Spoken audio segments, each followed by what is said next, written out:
Segala puji ucapan syukur kami persembahkan kepada-Mu saja Bapa.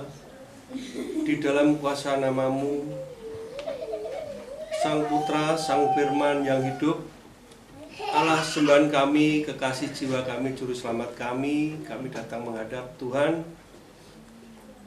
untuk memohon kasih kemurahan-Mu di dalam setengah langkah hidup kami, langkah hidup keluarga kami, terlebih anak-anak kami Tuhan. Berikanlah kasih-Mu, hikmat-Mu di dalam kami meniti hari-hari kami Tuhan, di dalam kami menantikan kedatangan-Mu. Terima kasih Tuhan Yesus, terima kasih Tuhan. Mampukan kami Tuhan, iman kami Tuhan, untuk selalu Tuhan melakukan kehendak-Mu, apa yang menjadi kehendak dari firman-Mu. Melalui sabda agung firman-Mu hari ini Tuhan, biarlah Tuhan kami menetapkan hati kami, iman kami Tuhan, untuk selalu percaya akan keagungan, kebesaran dan kemuliaan firman-Mu. Bimbing tuntun kami Tuhan, supaya kami berjalan di dalam kebenaran. Terima kasih Tuhan Yesus, terima kasih dan terima kasih. Terpujilah kuasa nama-Mu saja, dulu, sekarang, dan sampai selama-lamanya. Di dalam kuasa nama Tuhan Yesus Kristus, Allah sembahan kami, kasih jiwa kami, juru selamat kami sudah berdoa dan mengucap syukur. Haleluya, haleluya, haleluya, amin. Matius 7 ayat 21 sampai 23.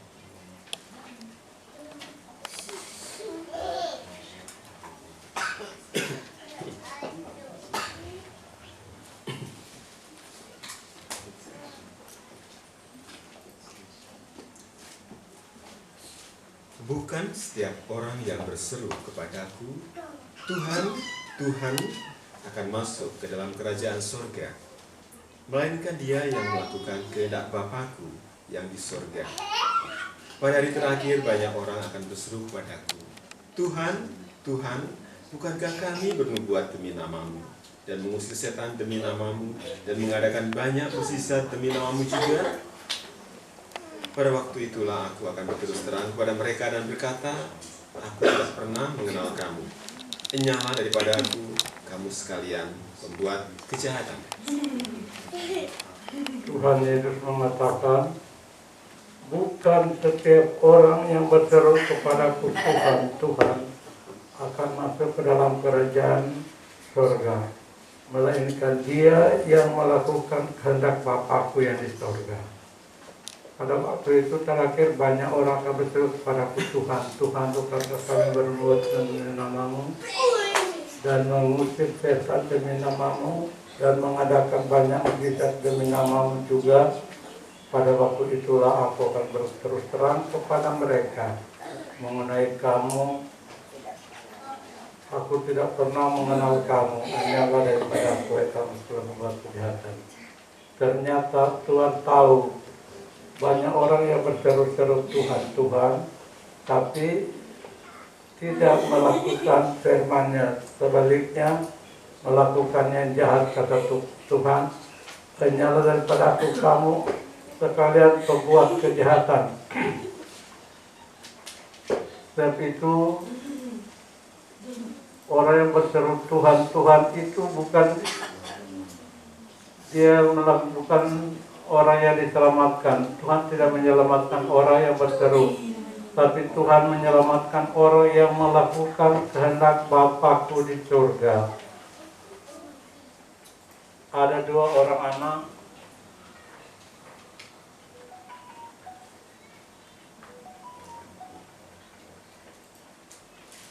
Matius pasal 21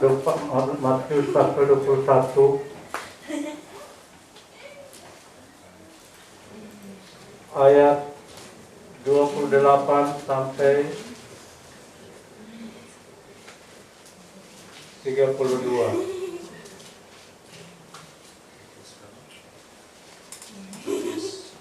Matius 21 ayat 28 sampai 32.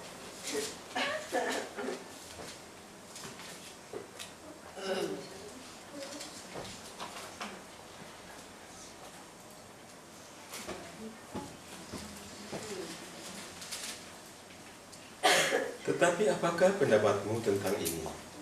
Seorang mempunyai 2 anak laki-laki. Ia pergi kepada anak yang sulung dan berkata, "Anakku, pergi dan bekerjalah hari ini dalam kebun anggur." Jawab anak itu, "Baik, Bapak." Tetapi ia tidak pergi. Lalu orang itu pergi kepada anak yang kedua dan berkata demikian juga. Dan anak itu menjawab, "Aku tidak mau." Tapi kemudian ia menyesal lalu pergi juga. Siapakah di antara kedua orang itu yang melakukan kehendak ayahnya? Jawab mereka, "Yang terakhir." Kata Yesus kepada mereka, "Aku berkata kepadamu, sesungguhnya pemungut cukai dan perempuan-perempuan sundal akan mendahului kamu masuk ke dalam kerajaan Allah. Sebab Yohanes datang untuk menunjukkan jalan kebenaran kepadamu, dan kamu tidak percaya kepadanya.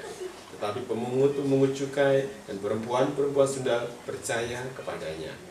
Dan meskipun kamu melihatnya, tetapi kemudian kamu tidak menyesal, dan kamu tidak juga percaya kepadanya." Tuhan tunjukkan di sini 2 orang anak. Satu anak yang dikatakan pergi ke ladang anggur, dia bilang, "Baik Bapak," tapi tidak pergi. Ini orang Israel yang kata firman Tuhan memiliki bapa tapi tidak menurut bapaknya. Ayat 31 sampai 38. Ayat 30 sampai 31 dikatakan, lalu orang itu pergi kepada anak kedua dan berkata demikian juga, dan sebenarnya aku tidak mau. Tapi kemudian ia menyesal lalu pergi juga. Ini menunjuk pada bangsa kafir. Bangsa kafir yang tidak memiliki Tuhan, tidak memiliki Allah, seperti mengatakan tidak mau, tapi kemudian ia menyesal dan pergi juga. Siapakah kedua orang itu yang melakukan kehendak bapaknya, hendak ayahnya, jawab mereka, yang terakhir. Aku berkata kepadamu,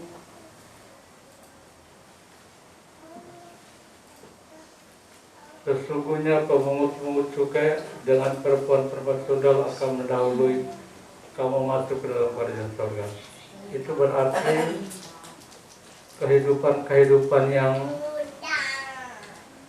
merasa dirinya berdosa tapi menerima firman Tuhan, itu yang diselamatkan.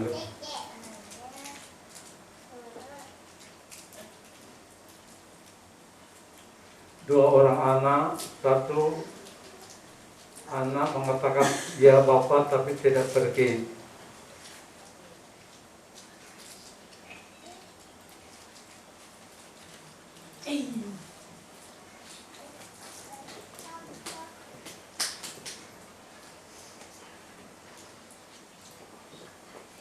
Bukan setiap orang yang berseru kepadaku Tuhan, Tuhan akan masuk dalam surga, melainkan dia yang melakukan kehendak Bapakku yang di surga. Melakukan kehendak Bapa itu contohnya Tuhan Yesus. Sekalipun dia anak, tapi dia mau tunduk pada kehendak Bapanya.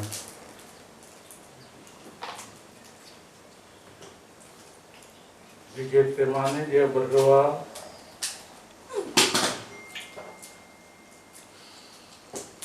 dalam doanya dia mengatakan, Bapa, bukan kehendakku tapi kehendakmu yang jadi.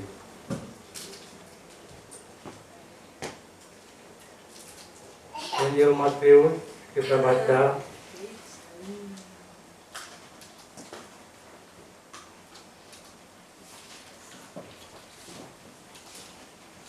pasal 26 ayat 30 sampai 40.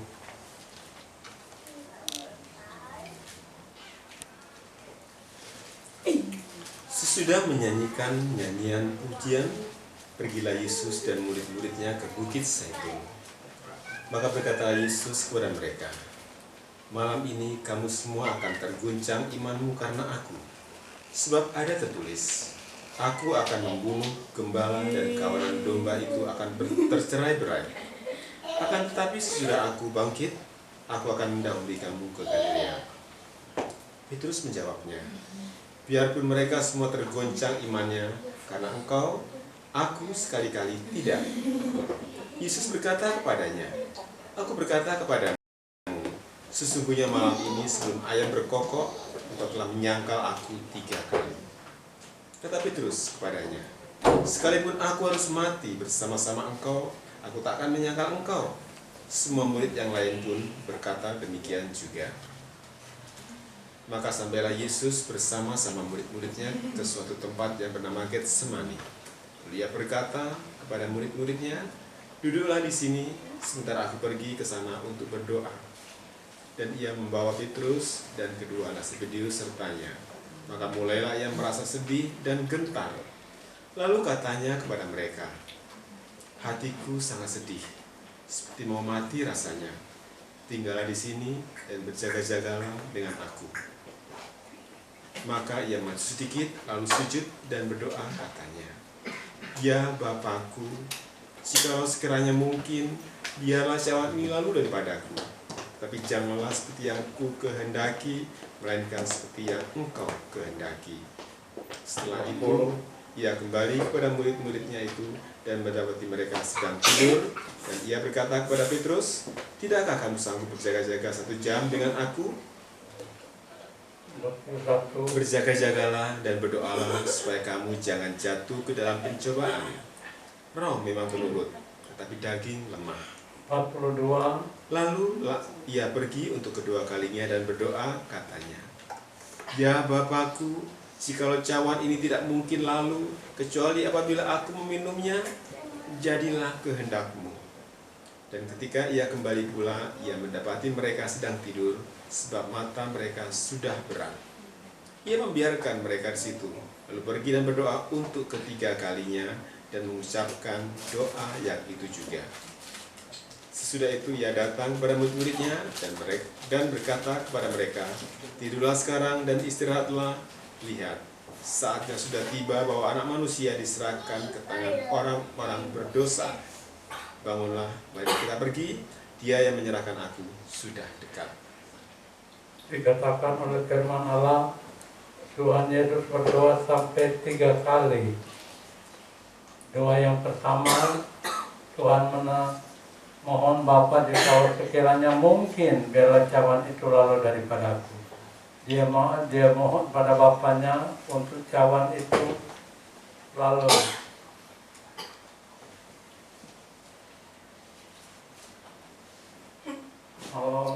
Dia maju ke lalu sujud bertanya, Bapakku, jikalau sekiranya mungkin, biarlah cawan ini lalu daripadaku.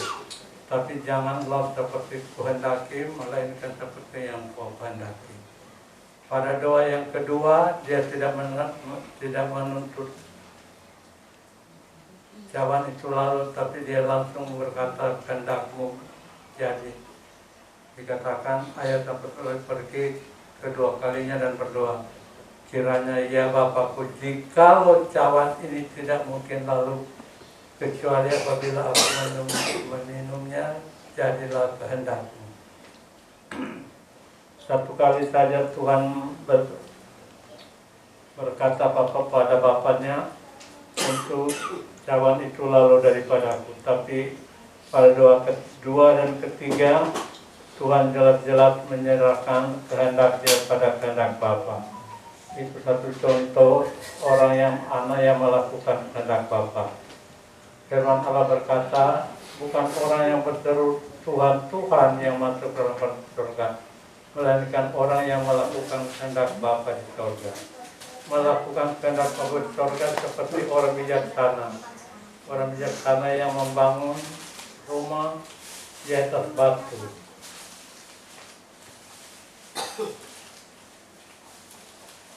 Injil Matius pasal 7, kita baca ayat 24 sampai 27.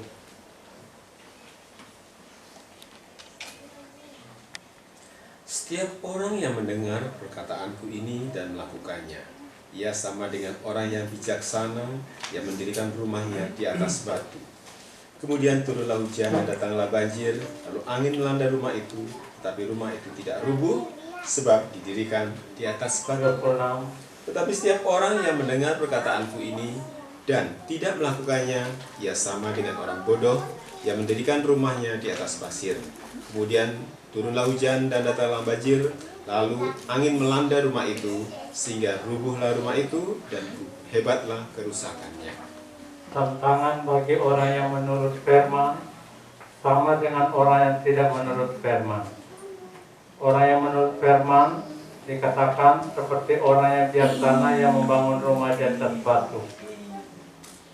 Rasul Paulus berkata, batu itu adalah Kristus.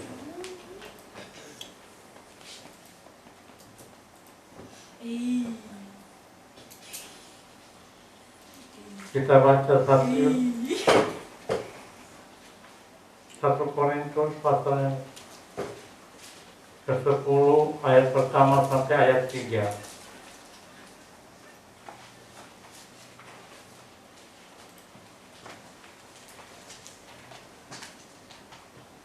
Aku mau supaya kamu mengetahui, saudara-saudara, bahwa nenek moyang kita semua berada di bawah perlindungan awan dan bahwa mereka semua telah melintasi laut. Untuk menjadi pengikut Musa, mereka semua telah dibaptis dalam awan dan dalam laut. Mereka semua makan makanan rohani yang sama, dan mereka semua minum minuman rohani yang sama, sebab mereka minum dari batu karang rohani yang mengikuti mereka, dan batu karang itu ialah Kristus. Batu karang tempat Tuhan memberi Israel minum itu adalah pribadi Tuhan sendiri. Dikatakan batu karang itu ialah Kristus. Rumah yang didirikan di atas batu, rumah yang didirikan adalah orang-orang bijaksana yang melakukan firman-Nya. Orang-orang bijaksana itu juga kata firman Allah, mereka juga yang nanti masuk dalam kerajaan surga.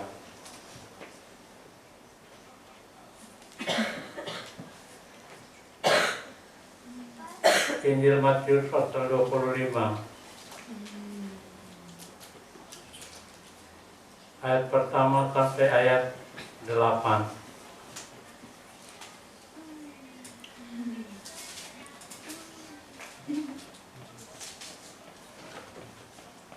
Pada waktu itu, hal kerajaan surga seumpama 10 gadis yang mengambil pelitanya dan pergi menyongsong mempelai laki-laki.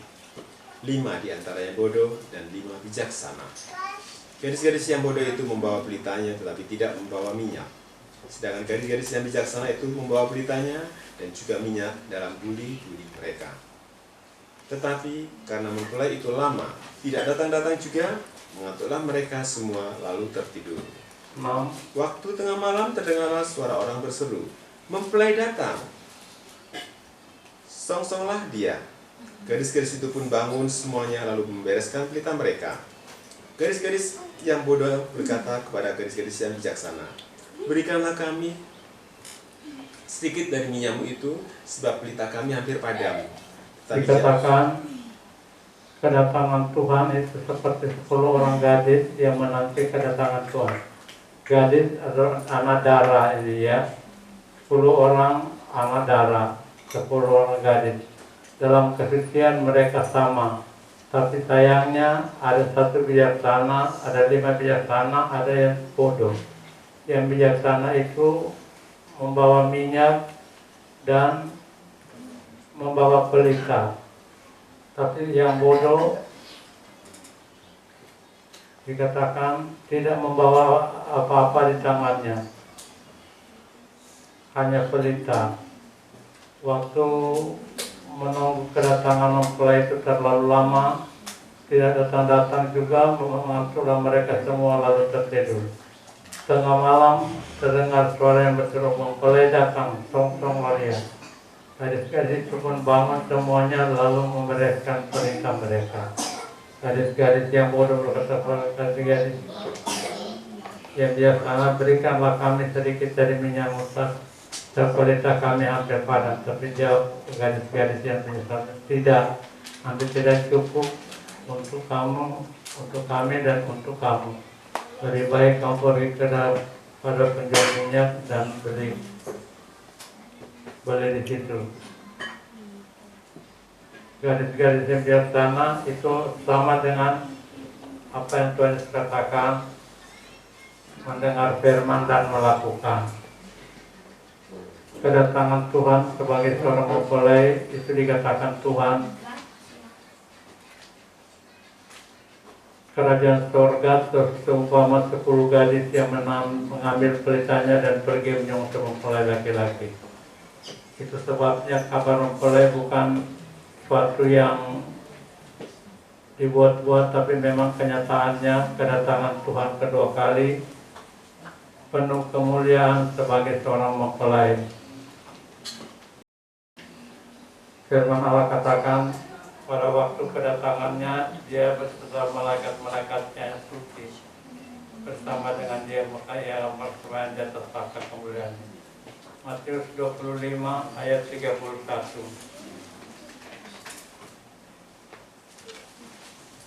sampai 35. Maka berkatalah Yesus kepada mereka. 31, Matius 25. Makan. Apabila Anak Manusia datang dalam kemuliaannya dan semua malaikat suci bersama-sama dengan dia, maka ia akan bersemayam di atas tahta kemuliaannya. Lalu semua bangsa akan dikumpulkan di hadapannya, dan ia akan memisahkan mereka seorang dari seorang, sama seperti gembala memisahkan domba dari kambing. Dan ia akan menempatkan domba-domba di sebelah kanannya dan kambing-kambing di sebelah kirinya. 34. Dan raja itu akan berkata kepada mereka yang di sebelah kanannya, "Mari, hai kamu yang diberkati oleh Bapakku, terimalah kerajaan yang telah disediakan bagimu sejak dunia dijadikan. Sebab ketika aku lapar, kamu beri aku makan. Ketika aku haus, kamu beri aku minum. Ketika aku seorang asing, kamu beri aku tumpangan." Melakukan kehendak Bapa. Saat kedatangan Tuhan dikatakan apabila Anak Manusia datang dalam kemuliaannya, kemuliaan Tuhan Yesus nanti akan dinyatakan kembali. Ia akan bersemayam di atas takhta kemuliaannya. Kemuliaan daripada Tuhan itu disaksikan oleh Rasul Petrus. Rasul Petrus menyaksikan bahwa dengan telinganya sendiri mereka mendengar apa yang Tuhan katakan. Kita baca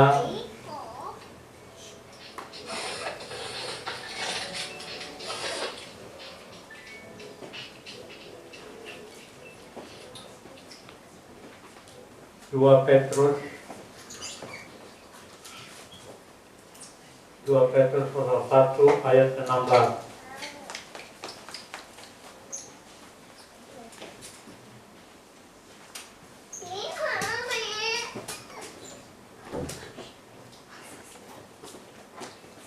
Sebab kami tidak mengikuti dongeng-dongeng isapan jempol manusia, ketika kami memberitahukan kepada kamu kuasa dan kedatangan Tuhan kita Yesus Kristus sebagai Raja. Tetapi kami adalah saksi mata dari kebesarannya. Kami menyaksikan bagaimana ia menerima kehormatan dan kemuliaan dari Allah Bapa. Ketika datang kepadanya, suara dari Yang Maha Mulia mengatakan, "Inilah anak yang kukasihi, kepadanya lah aku berkenan." 18. Suara itu kami dengar datang dari sorga, ketika kami bersama-sama dengan dia di atas gunung yang kudus. Rasul Petrus menyaksikan apa yang dia sendiri alami, yaitu dia mendengar sendiri suara datang dari sorga, dari kemuliaan, yang menyatakan bahwa Yesus itu adalah anaknya. Inilah anakku yang kukasihi, kepadanya lah aku berkenan. Rasul Petrus menjadi saksi dari, tapi sebagai raja, tapi kami adalah saksi mata dari kebesarannya. Rasul Petrus menyaksikan apa yang dia lihat di atas gunung ketika dia mengalami kemuliaan. Tuhan Yesus mengalami kemuliaan. Disaksikan oleh 3 rasul Petrus, Yakobus, dan Yohanes melihat Yesus dalam kemuliaan didampingi oleh Nabi Musa dan Nabi Elia. Ayat lain mengatakan mereka berbicara tentang bagaimana Yesus keluar dari Yerusalem. Saat itu Tuhan menyatakan ada suara dari surga. Rasul Petrus menjadi saksi, kami bersama-sama dengan dia di gunung yang kudus. Suara itu mengatakan, inilah anakku yang kukasihi, kepadanya lah aku berkenan. Rasul Petrus menjadi saksi dari kemuliaan. Firman Allah berkata, satu waktu akan tiba waktunya di mana Yesus menyatakan kemuliaannya kepada semua orang.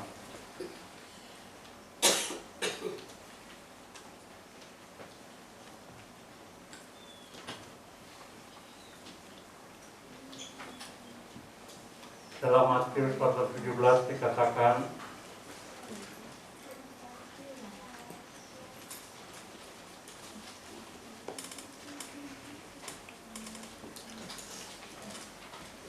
Matius 17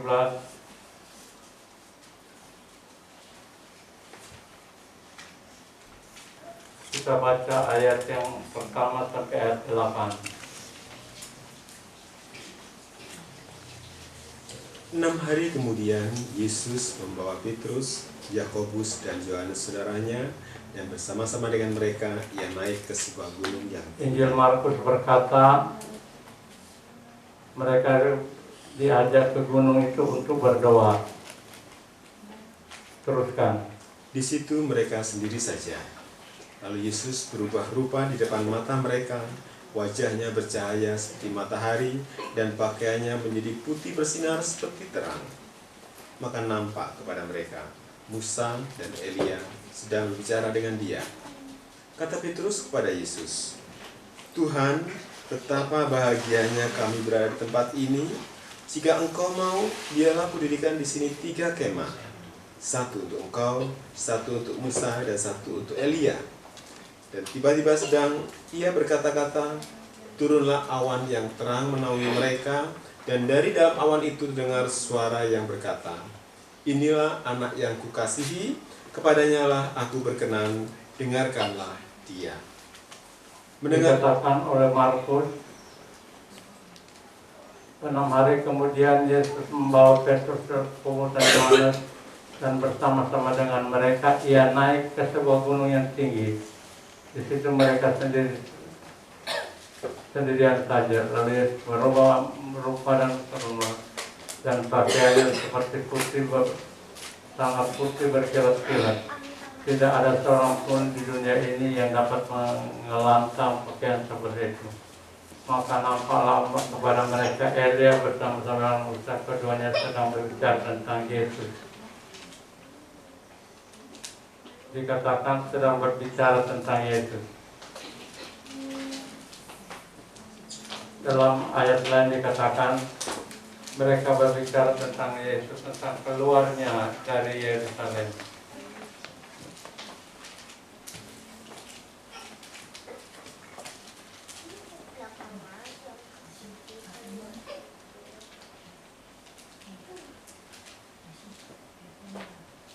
Bukan orang yang berseru-seru kepadaku, Tuhan, Tuhan akan masuk ke dalam kerajaan surga, melainkan dia yang melakukan kehendak Bapa-Ku di surga. Melakukan kehendak Bapa di surga, itulah yang firman Allah katakan orang-orang bijaksana. Melakukan apa yang menjadi kehendak Bapa di surga.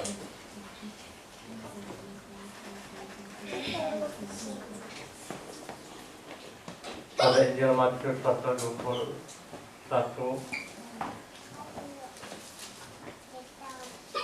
dikatakan 2 orang anak satu yang pertama berkata, baik Bapak. Itu dalam bahasa Inggris terbalik ya, anak yang pertama mengatakan tidak, tapi kemudian menyesal dan pergi. Itu menunjuk pada Israel. Israel menentang Mesias Yesus seperti menolak firman Allah katakan, menolak, tidak mau melakukan kehendak Bapa masuk dalam kebenaran. Tapi kemudian mereka menyesal. Penyesalan Rasul Paulus katakan kepada sidang jemaat Roma, satu waktu kedatangan Tuhan itu sudah jelas. Israel akan bertobat.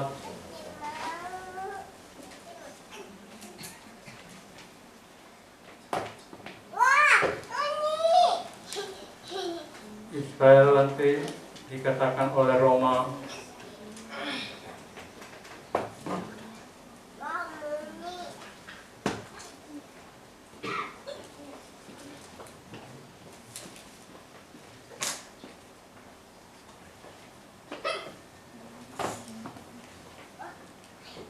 pasal 10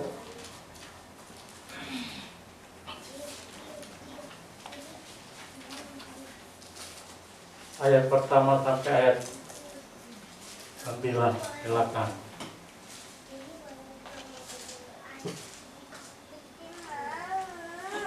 Saudara-saudara, keinginan hatiku dan doaku kepada Tuhan ialah supaya mereka diselamatkan, sebab aku dapat memberikan kesaksian tentang mereka bahwa mereka sungguh-sungguh giat untuk Allah, tetapi tanpa pengertian yang benar. Sebab oleh karena mereka tidak mengenal kebenaran Allah dan oleh karena mereka berusaha untuk mendirikan kebenaran mereka sendiri, maka mereka tidak takluk kepada kebenaran Allah. 4. Sebab Kristus adalah kegenapan hukum Taurat, sehingga kebenaran diperoleh tiap-tiap orang yang percaya. 5. Sebab Musa menulis tentang kebenaran karena hukum Taurat, orang yang melakukannya akan hidup karenanya.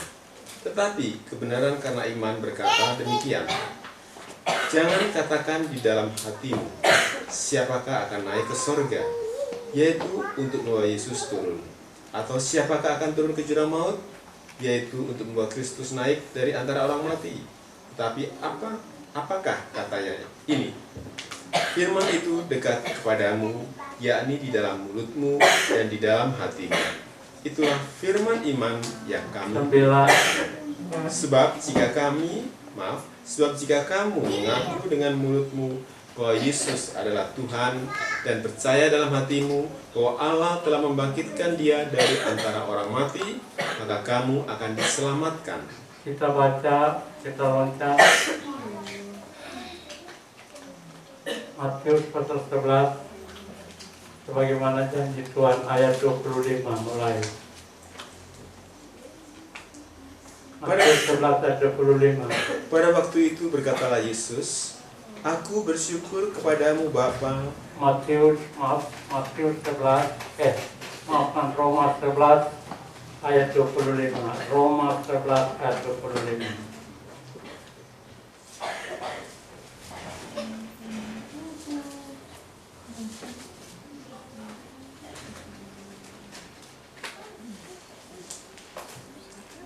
Sebab saudara-saudara, supaya kamu jangan menganggap dirimu pandai, aku mau agar kamu mengetahui rahasia ini.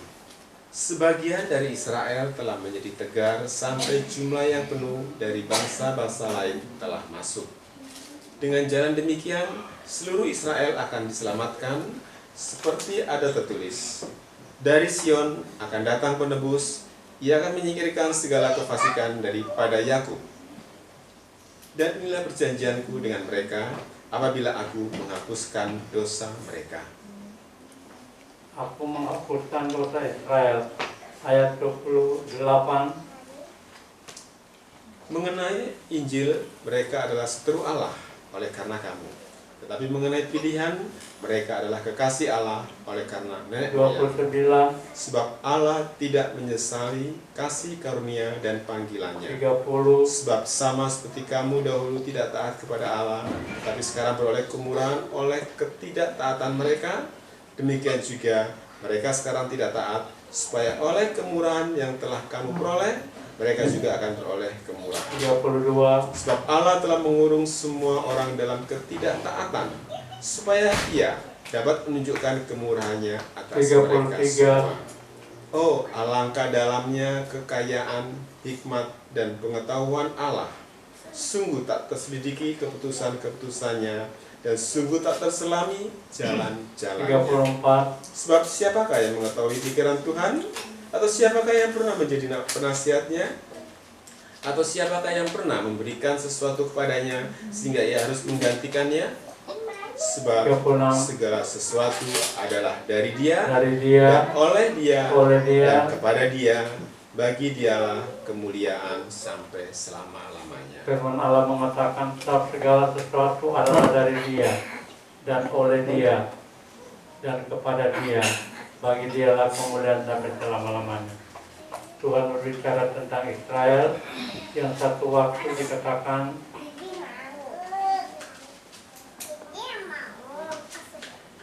dari Sion akan datang penebus.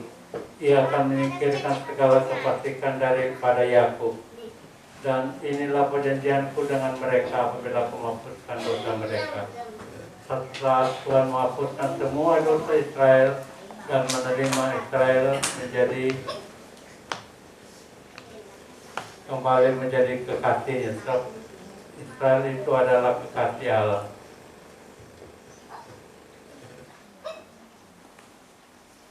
Firman Allah berkata, bukan orang yang berseru Tuhan, Tuhan itu yang masuk. Dikatakan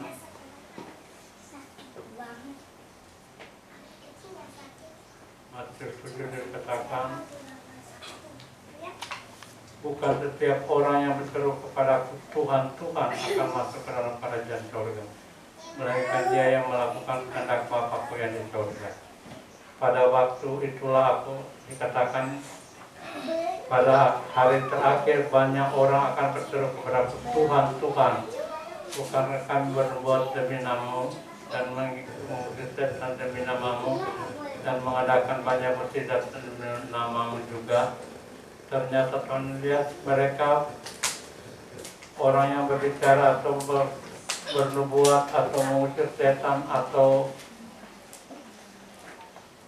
bernubuat, ternyata orang-orang itu adalah melakukan kejahatan. Tapi Tuhan tidak tertipu dengan perkataan orang berkata, mereka telah bernubuat, mereka telah mengusir setan dan mengadakan banyak mukjizat. Tapi Tuhan katakan, aku terus terang kepada mereka, tidak pernah mengenal kamu. Hanyalah daripadaku kamu sekalian berbuat kejahatan. Jadi diperhatikan bukan sekedar perkataan kita, Tuhan itu yang membawa kita masuk ke dalam surga. Tapi Tuhan mau kita melakukan kehendak-Nya. Tuhan memberkati kita. Saat berbunyi, kuasa kita bangkit berdiri.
kemurahan-Mu Tuhan, atas firman yang telah dibukakan Tuhan oleh Opa Tuhan, tentang pentingnya Tuhan untuk melakukan kewajiban-Mu, untuk kehendak-Mu Tuhan, terlepas dari orang-orang yang memanggil hanya nama-Mu saja ya Bapa. Namun kehendak-Mu lah itulah Tuhan yang kami junjung tinggi Tuhan, untuk bisa diterima nantinya Tuhan dalam kemuliaan Tuhan, di mana yang tidak mengerjakan kehendak-Mu akan diberikan hukuman. Terima kasih Bapa atas firman hari ini Tuhan. Pimpinlah kami selalu Tuhan, ingatkan kami selalu Tuhan, untuk selalu mencari kehendak-Mu Bapa dalam setiap aktivitas kami, dalam hidup sebagai anak-anak-Mu. Dan juga Bapa, di hadapan kami sudah ada Tuhan tubuh dan darah-Mu, tubuh dan darah dari Tuhan Yesus Kristus yang telah berkorban bagi kami. Biarlah Engkau bukakan hati kami, sucikan hati kami Tuhan, untuk menerima tubuh dan darah-Mu ini, supaya menjadi Tuhan materai bagi kami, pengingat bagi kami atas pengorbanan-Mu bagi kami di kayu salib. Terima kasih Bapa, hanya dalam nama anak-Mu saja Tuhan Yesus Kristus kami telah berdoa dan mengucap syukur. Haleluya, amin. Allah kuasa melakukan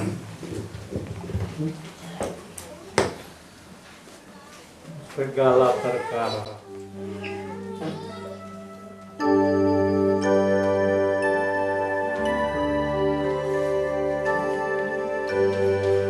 Allah kuasa melakukan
tidak ada apa-apanya.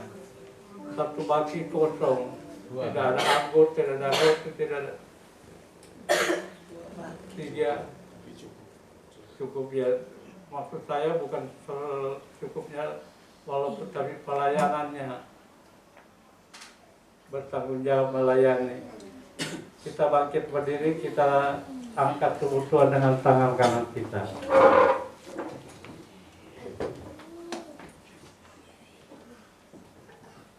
Sebab apa yang telah kuteruskan kepadamu, telah aku terima dari Tuhan, yaitu bahwa Tuhan Yesus pada malam waktu ia diserahkan mengambil roti.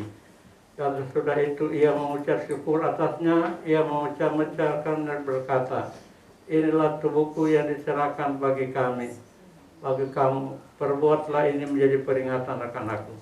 Kita makan tubuh Tuhan dengan percaya dalam nama Tuhan Yesus Kristus.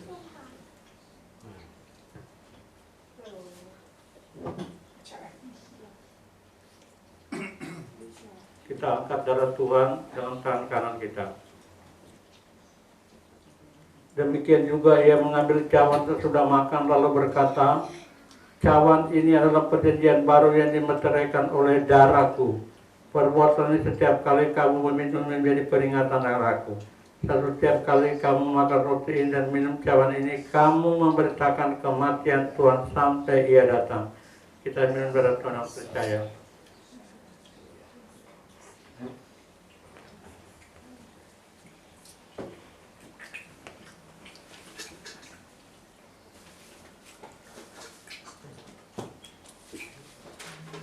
Saya minta dudukan berdoa. Haleluya. Haleluya. Tuhan Yesus yang kami sembah, dan Allah Bapa Roh Kudus, kami menyerahkan seluruh kehidupan kami hanya ke dalam tangan-Mu ya Tuhan. Oleh karena firman-Mu Tuhan, Engkau memberikan kekuatan iman kepada kami Tuhan untuk melakukan kehendak-Mu, taat kepada pengajaran-Mu Tuhan. Terima kasih Tuhan, terima kasih. Sebab telah ada pengajar-pengajar, guru-guru palsu, nabi-nabi palsu yang telah mengajarkan kesesatan Tuhan. Karena mereka melakukan kuasa Tuhan untuk menyesatkan orang Tuhan, sehingga Engkau tidak mengenal mereka Tuhan. Mereka tidak diterima oleh Engkau Tuhan, oleh kejahatan-kejahatan mereka Tuhan. Tetapi kami bersyukur kepada Engkau Tuhan. Engkau telah memberikan firman-Mu yang benar Tuhan, untuk kami resapi, kami lakukan Tuhan, sesuai dengan kehendak-Mu. Pakailah kami semua Tuhan, untuk melakukan pekerjaan-Mu yang mulia ini ya Tuhan. Oleh karena itu Tuhan, Kau memakai hamba-Mu Bapak Gembala kami Tuhan, untuk senantiasa menggembleng kami, memimpin kami Tuhan sebagai domba-domba-Mu Tuhan, mengikuti pengajaran-Mu saja ya Tuhan. Hikmat akal budi yang dari surga menyertai kami sekalian Tuhan, dan menghindari kami dari segala yang tidak kami inginkan Tuhan. Tapi biarlah semuanya ini Tuhan kami lakukan dengan damai sejahtera Tuhan. Terima kasih Tuhan, terima kasih. Hanya di dalam nama Tuhan Yesus Kristus kami panjatkan doa kami serta ucapan syukur. Haleluya. Amin. Amin.